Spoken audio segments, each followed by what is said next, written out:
Mes respects à tout le monde, bienvenue dans la forge du quantum.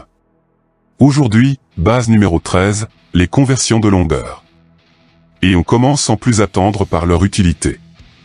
Elles permettent d'exprimer les longueurs dans une unité plus appropriée, ou de ramener chaque longueur dans la même unité pour faire des calculs, comme des additions ou des soustractions. Il existe une pléthore d'unités de longueur, le mètre, le pouce, le pied, le mille, etc. On va se focaliser sur le mètre, ses multiples et sous-multiples, ainsi que sur 3 unités stellaires, l'unité astronomique, l'année-lumière et le parsec. Dans le système international, l'unité de mesure de la longueur, et de toutes les distances, est le mètre. Ces sous-multiples seront les suivants. Le millimètre, qui correspond à 1 millième de mètre, soit 0,001 mètre. Le centimètre, 1 centième de mètre, ou 0,01 mètre. Le décimètre, égal à 1 dixième de mètre, ou 0,1 mètre. Ces multiples sont les suivants. Le décamètre, qui correspond à une dizaine de mètres ou 10 mètres. L'hectomètre, une centaine de mètres, ou 100 mètres. Le kilomètre, 1 millier de mètres, ou 1000 mètres. Ces multiples et sous-multiples pourront être organisés dans ce tableau, que je vais décrire de droite à gauche en conservant les codes couleurs utilisés précédemment. Première colonne, les millimètres, symbolisés par mm. À leur gauche, les centimètres, cm. Avant les mètres, les décimètres, dm.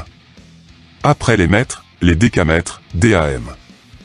Puis les hectomètres, hm. Et enfin, les kilomètres, km.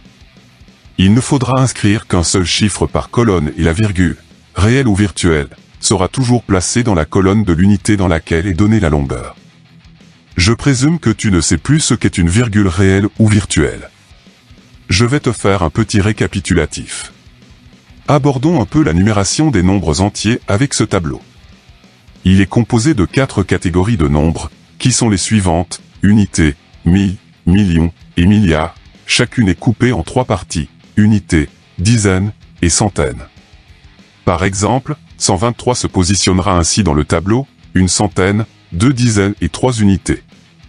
Pour 4 567 890, il suffira de placer le chiffre 4 au bon endroit et le reste suivra. On passe à la numération des nombres décimaux avec ce tableau. La partie entière sera à gauche, la partie décimale à droite et une virgule permettra de les séparer. Par exemple, 0,123 prendra cette position, et 45,6 viendra ainsi. 789 n'ayant pas de partie décimale, il sera aligné sur la virgule, c'est-à-dire à sa gauche directement. En combinant les 2 tableaux précédents, on aura celui-ci dans lequel les nombres pourront être convenablement alignés, et la virgule, présente ou non, servira de repère d'alignement. Dans un décimal, comme 0,123, on dira qu'une virgule est réelle. Dans un entier, comme dans 789, cette virgule sera virtuelle. Donc si on reprend le tableau des unités, 0,12 mètres se positionnera ainsi, avec le 0 et la virgule dans la colonne des mètres. 3,4 km sera ici, le 3 et la virgule dans la colonne kilomètre. Pour 56 cm, la virgule virtuelle, et donc le 6, seront dans la colonne des centimètres. Pour 78,9 décamètres, le 8 et la virgule dans la colonne des décamètres. Passons maintenant le protocole de conversion. La procédure est simple. La valeur numérique est placée dans le tableau, la virgule, réelle ou virtuelle, dans la colonne de l'unité dans laquelle est la longueur. Il suffira d'inscrire une virgule dans la colonne de la nouvelle unité, de rajouter un ou plusieurs zéros si besoin, de supprimer l'ancienne virgule et les zéros inutiles, si besoin. Reprenons le tableau des unités pour le premier exemple. Je veux convertir 0,12 mètres en millimètres. La virgule est matérialisée dans la colonne des millimètres, je rajoute un 0 entre le 2 et cette virgule, que j'efface puisqu'elle est virtuelle, et je fais de même pour celle dans la colonne du mètre. 0,12 mètres égale 120 mm. Second exemple, convertir 56 cm en hectomètres. La virgule virtuelle derrière le 6, que je vais faire apparaître en gris, est envoyée dans la colonne des hectomètres. Des zéros sont rajoutés pour remplir les cases vides, la virgule virtuelle grise est effacée, et on aura 0,0056 hectomètres. Dernier exemple, transformer des décamètres en mètres. déplacement de la virgule d'un seul rang vers la droite, puis effacement de l'ancienne virgule, ainsi que la nouvelle vu qu'elle est virtuelle. 78,9 décamètres font 789 mètres. Maintenant que tu sais convertir, on va pouvoir faire des calculs avec ces longueurs. Puisque pour faire des sommes, addition et soustraction, il te faudra obligatoirement convertir soit dans la même unité, soit dans l'unité demandée.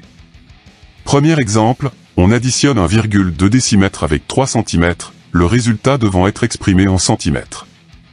Tu transformes les 1,2 décimètres en 12 cm, que tu rajoutes aux 3 cm, pour obtenir 15 cm. Second exemple, 4,5 mètres, plus 6 cm, le tout en millimètres. 4,5 mètres, c'est 4500 mm, et 6 cm, c'est 60 mm. 4500 plus 60 égale 4560 mm.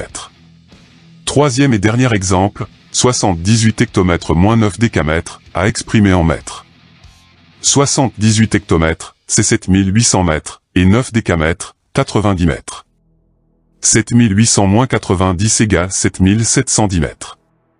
Pour les produits, multiplication et division, l'unité sera conservée, même si une conversion sera possible s'il faut ramener le résultat dans une unité spécifique demandée. Premier exemple, 4 enfants se sont partagés équitablement un rouleau de réglisse. Chacun a reçu 125 mm. Quelle était la longueur de ce rouleau de réglisse? La longueur grand L du rouleau de réglisse sera égale à 4 fois 125 mm, soit 500 mm. Mais 500 mm, c'est aussi 50 cm. Les deux expressions se valent, mais celle qui est plus parlante est celle exprimée en centimètres. Second exemple, Karine mesure 2 rubans. L'un mesure 128 cm, l'autre est 4 fois plus court. Combien mesure le deuxième ruban? La longueur grand L de ruban sera égale à 128 cm divisé par 4, soit 32 cm.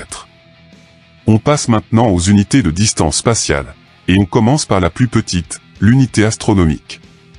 Elle représente la distance moyenne entre le Soleil et la Terre, son symbole sera UA, en minuscule ou en majuscule.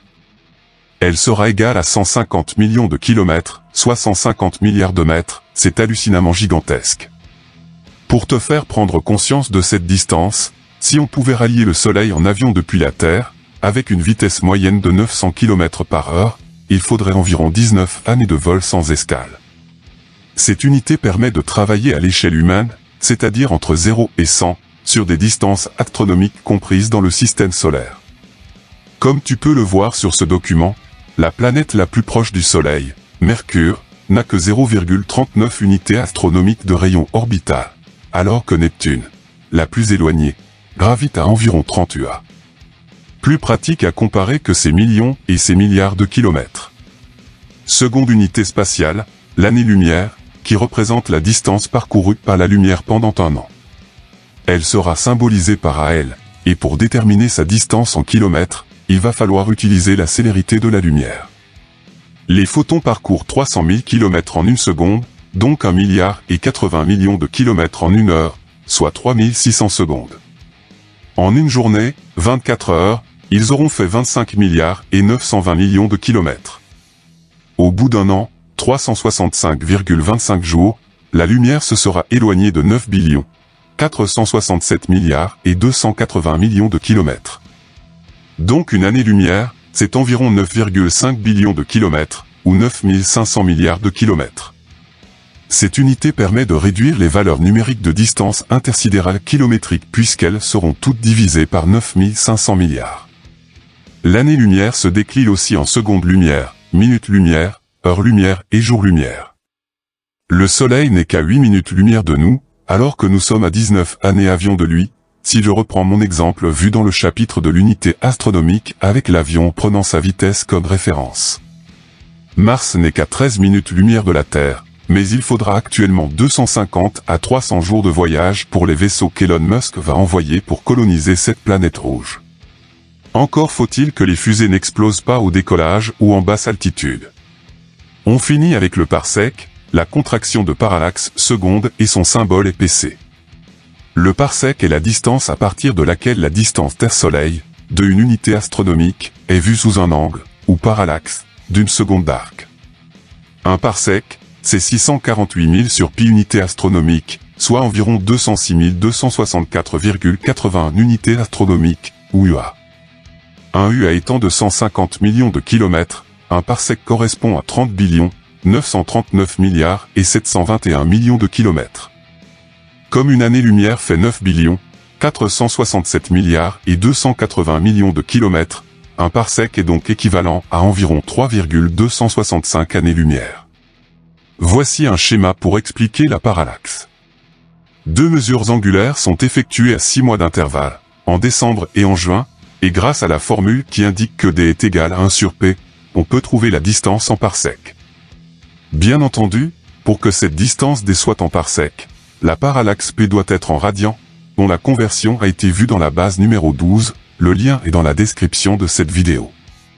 La base est désormais terminée. Tu as des questions? Tu veux un complément d'information? Rejoins-moi dans l'espace commentaires. Des exercices en PDF librement téléchargeables, dont certains sont corrigés, sont disponibles. Les liens sont dans la description de cette vidéo. À toi de forger maintenant. Prochaine vidéo sur l'enclume. Stay tuned. Tchuss.